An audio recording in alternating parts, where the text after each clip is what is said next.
Kusuzangpo and welcome to Dawai Kudroen. Tonight I'll be bringing you an interview with the principal of Woodstock School, Dr. Jonathan Long. Doctor, thank you so much for your time.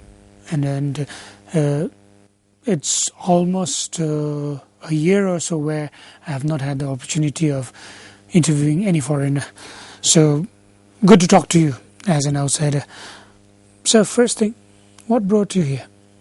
On a private visit, or are you on a mission officially? It's actually, well, thank you very much for the welcome. It's lovely to be here. It's actually my first visit to Bhutan, and flying in on the plane today was quite exciting. Yes. Spectacular, in fact. I'm here as principal of Woodstock School, here this weekend to meet with alumni. We have almost 100 alumni, students and families here in Bhutan. Our first Bhutanese students at Woodstock School came over 30 years ago. So we have a long and cherished relationship with Bhutan, and we are very fond of our Bhutanese students. So I'm here this weekend to connect with their families and also to speak to parents who might be interested in sending their own children now to Woodstock. But why you need to come to Bhutan? You could have called them. I know it would incur some expenses to the parents and students as well. But principal coming all the way to meet them, why so special about it? You know, in this day of modern technology, it's so easy to pick up the phone or to make a Skype call. But we believe, and I believe passionately, that personal contact is absolutely crucial. It's one of the values we teach our students, that the quality of relationships we have with others is the building block of a life well lived. And I believe that personal contact is crucial. So coming here this weekend is really an important way of strengthening that historic relationship and building new ones through face-to-face contact, personal contact. Yes. So before we move on to talking about the school itself, let's know a little more about yourself. Just informally, before we began our interview, you told me that you have been a principal in Switzerland, in one of the schools in Switzerland. What tempted you to become the principal of Woodstock? I grew up in Africa, actually in Ghana, in West Africa, and then Zambia, many years in South Africa, then worked in England, in Oxford, then spent 10 years working in Switzerland as principal of a school up in the French-speaking Alps. Then moved to the Isle of Skye off the west coast of Scotland, a small rural community. 7 years ago I came to India. I've been Woodstock's principal for 4 years. What attracted me to Woodstock? A number of things. I think first of all, the fact that India is in such a crucial global position in the world today, a position of great influence. And for me, education is the most powerful tool we have to change the world. For me, to be in India amongst young people from around the world at a time in their lives when their values are being formed in such a crucial country is a really exciting opportunity. So I see being at a school in India as an opportunity to influence and shape the global citizens of the 21st century. Okay. Particularly in India, which has acquired such a strategic position in the world. So, from what I heard, it seems you have been traveling a lot. You're never really settled in one place. So, how long do you see yourself to be the principal of Woodstock School? For how many years from now on? There have been some places where I haven't stayed very long. But India is a place that my wife and I have grown to love. We find it a fantastic country to live and work in. We love the people, we love the deep culture, the history, but above all, we love the astonishing opportunities to work with a very diverse international community. We have young people at Woodstock from all over the world, from South America and Australia, from Africa and New Zealand, from across Europe and Asia. It's an exciting place to be. And I find it hugely energizing. There's a very strong dynamic in the school. if the choice is mine, I would want to spend the rest of my life living and working in the Woodstock community. Okay, sir. Well, coming back to the school, there are some that I talked to, and also many here in Bhutan would believe that it's a very expensive school. Not many ordinary people can afford, or many students can afford to avail the services of Woodstock School. What do you have to say about this? Woodstock is an expensive school, but expensive schools today exist on a very, very wide continuum. There are some schools in the world that charge more than $80,000 a year. Woodstock's full fee is around $18,000. So we are expensive, but we are not amongst the world's most expensive schools. But the most important thing is, I believe a Woodstock education is very accessible. We do provide a lot of financial aid to students and to their families. Our philosophy is this, that a student applies to the school. If we are willing to accept them, we are also willing to find a way to support them through until graduation. So, expensive, yes, but we also have a lot of financial aid available, and in terms of value for money, I think a Woodstock education is quite exceptional. So are you saying that you have also scholarships on offer? We do. These are competitive scholarships. And of course the school has limited resources, but compared to many other schools, I think we're very fortunate.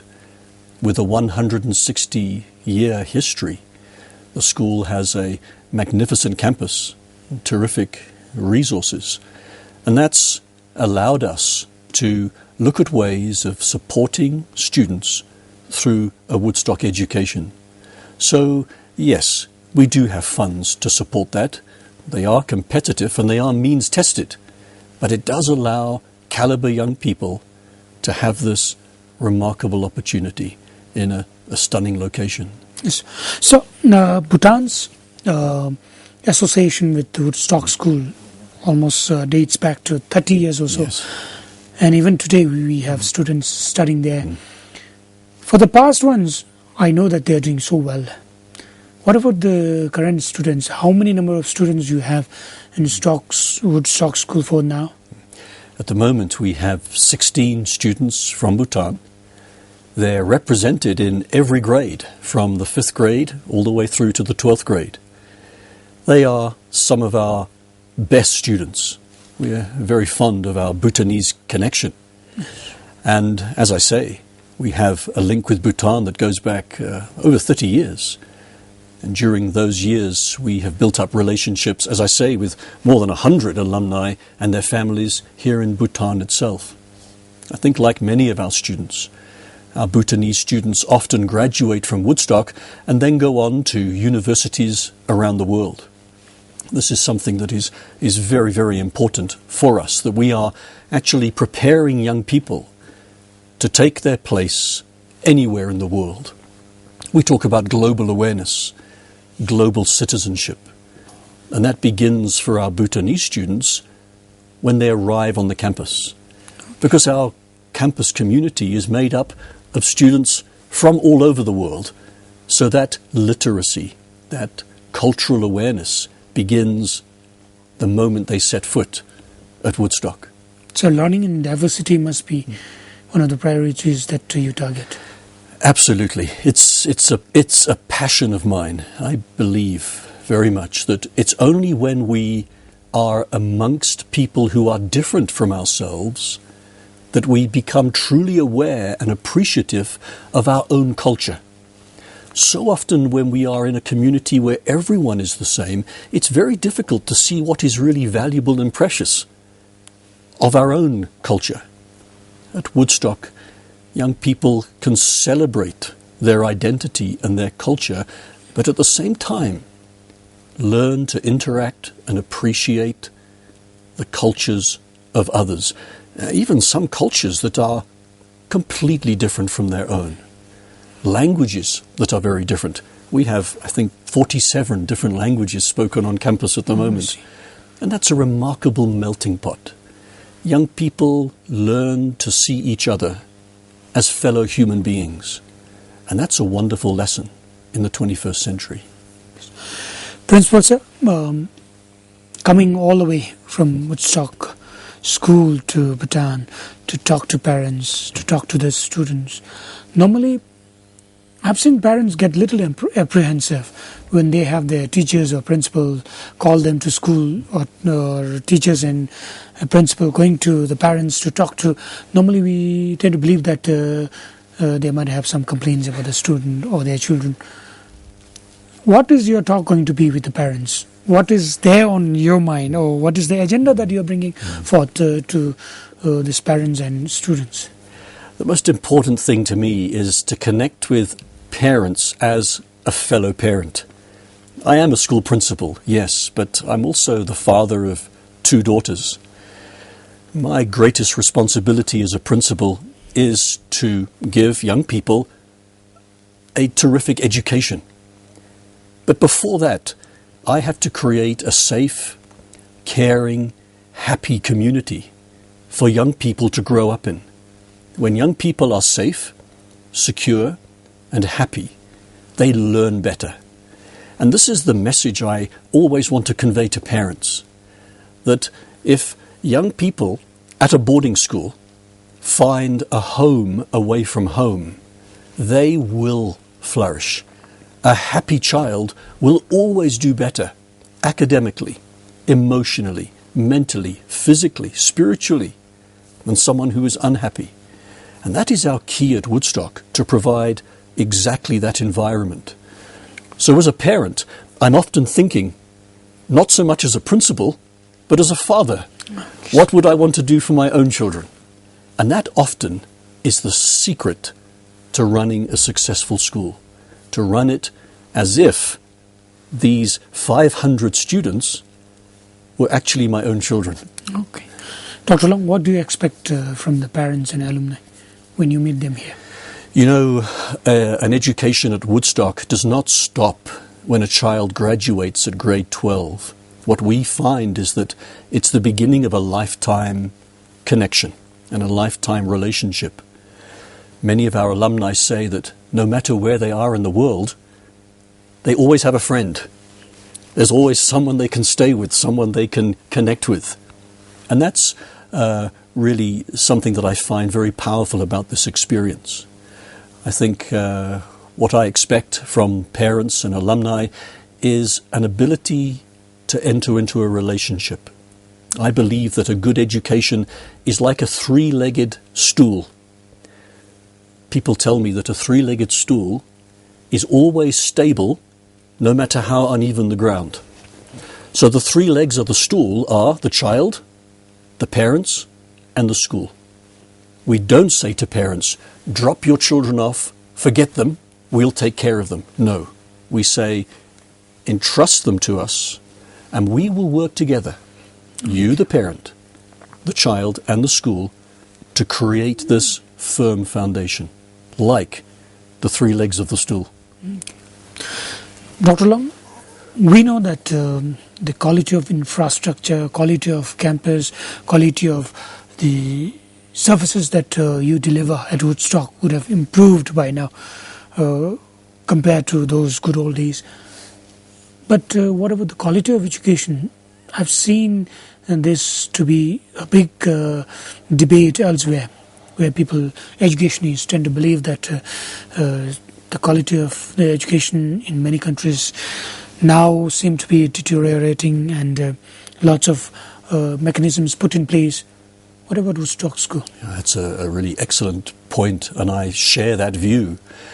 At Woodstock, Woodstock education is not just about filling young heads with knowledge.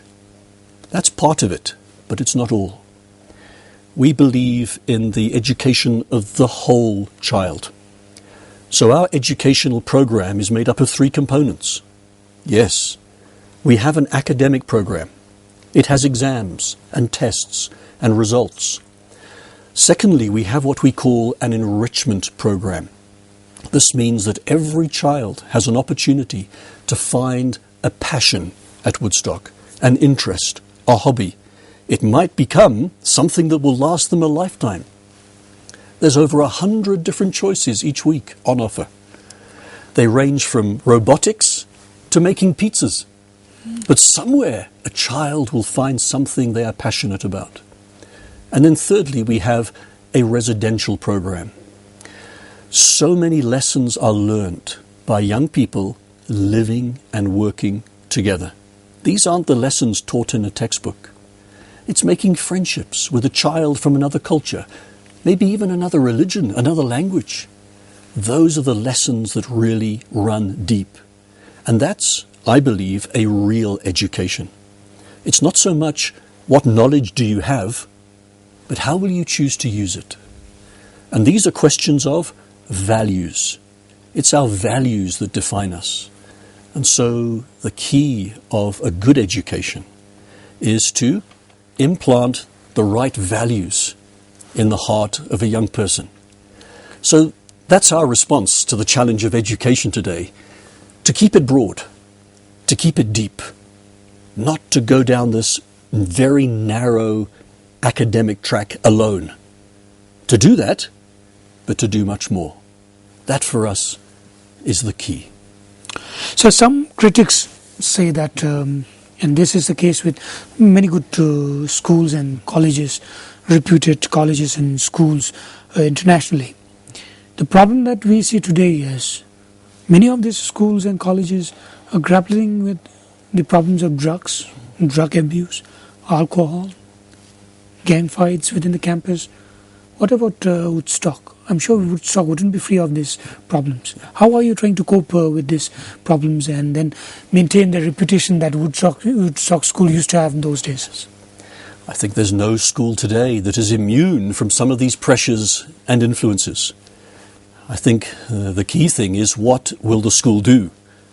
How will the school respond? And even though we live in an isolated, remote community on a hillside in northern India, with the backdrop of the Himalayas, we are not immune from some of these 21st century pressures and challenges. We do a number of things. For example, we have an agreement with parents that we will randomly drug test our students. This is not because we have a drug problem. We don't. But I want to have an effective deterrent. If a student is ever in a situation where they are tempted, I want them to know that the school may test them. And if they're found positive, the school will take action. With alcohol too, with smoking, with tobacco, we have to be vigilant, we have to have clear rules, and they have to be applied consistently and robustly. And that's what we do. This is part of creating a safe, secure, and happy environment. But no, we're not immune to these pressures. While you put measures like this in place, do you get complaints from parents? What amazes me is time and again how many parents want their children to have a safe, happy, and secure environment to be educated in. We are in a completely different environment to the smog and pollution of one of the big cities around the world. We're in the beauty of nature. And in the beauty of nature, young people have an opportunity to enjoy their childhood, which is so often not possible for many young people today. They are prone to these influences, many of them adult influences. So I find parents are hugely supportive. Parents want to work with us. They agree with these policies. They do not want their children to be tempted or lured into drugs or tobacco or to alcohol. And they want the school to have a firm, consistent policy on these things. And I have to say, sometimes it means I have to say to a student, I have to say to a family, this is not the right school for your child.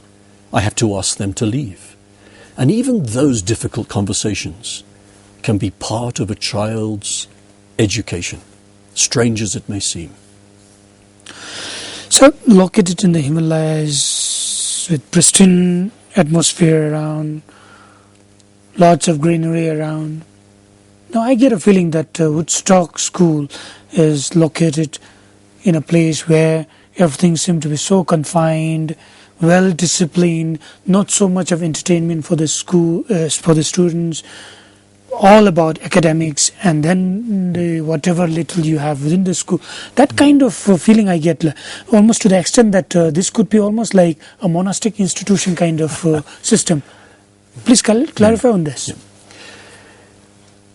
One of the most compelling things is when a visitor comes to the campus and within minutes they notice the energy, the dynamism, the atmosphere. There is a determination. There is an optimism. There are young people laughing, running, smiling. You can see the friendships. You can see the relationships. Young people at Woodstock work hard. They work very hard. But they also play hard. We give them time to play. We give them downtime. We encourage them to find means of entertainment which allow them to relate to each other. These days, one of the biggest challenges for young people is that their entertainment exists only on the computer screen or the television set. It sets them in isolation from others. It robs them of their humanity. We try very hard to allow young people not to fall into those traps. We don't always succeed, but we work very hard to allow them to have the kind of childhood that is every young person's birthright, without being lured into this purely academic mindset. But let me say, our academic results are excellent. We do not reduce the academic component. In fact, I think we enhance it by a broad and balanced curriculum, a happy, safe and caring community. And yes, being in the beauty of nature makes a huge difference. It really does. Free from the noise and the hubbub and the pollution of a big city, to be in the Himalayas, I think it does something to the soul. It's part of the education. Good, sir. Good. So what about your faculty members? Are you having diverse faculty members, or are they mostly from India? Or you have people from around the world? Our faculty come from all over the world. At the moment, 65% of our faculty are expats. We hire faculty on merit. The majority of our faculty have advanced degrees. We work in partnership with the University of London to enable our faculty to even enhance their qualifications while they're on campus. Back in 1854, Woodstock was founded as Woodstock School and Teacher Training College. To this day, we retain that identity. We are still Woodstock School and Teacher Training College. So our aim is to bring out the best in our teachers. I want to hire faculty who will inspire young people, who will make the lessons interesting. You see, there's a great principle that I believe in. It's easy to compel a young person into learning, to force them, but the learning is then very shallow. If we can impel a young person into learning, it becomes very deep. And how do we impel? We make it attractive. We make it interesting. We have teachers who can inspire. Then the young person wants to learn. My main job is to find the right students and to hire the right teachers. If I can do that, I think we've got a successful equation. So how often do parents visit their children, especially Bhutanese parents visit their children just to check on them? Yeah. There's a lot of variety, actually, and it depends. Some of our Bhutanese students right now are not necessarily resident in Bhutan. Some have parents who are working elsewhere in the world. When a new student joins us, we say to parents, don't visit them for the first 5 or 6 weeks. Let them settle. Let them make the friendships. But after that, we encourage contact. We allow students to be out of boarding.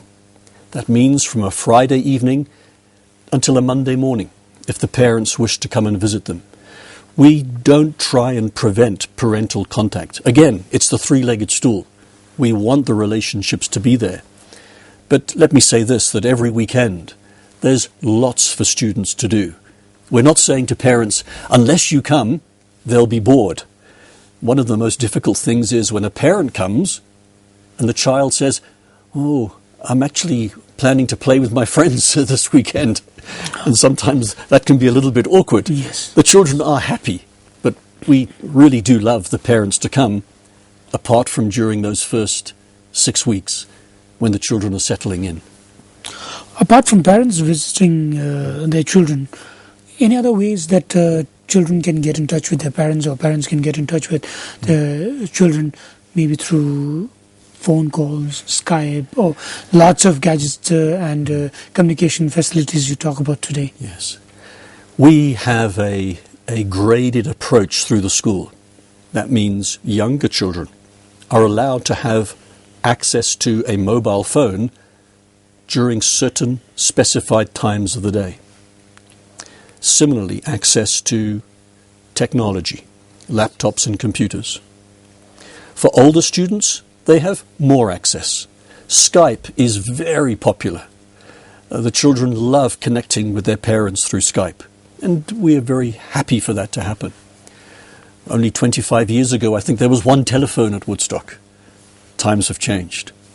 So I think the main contact today is emails, telephones, and Skype. It's not unrestricted access.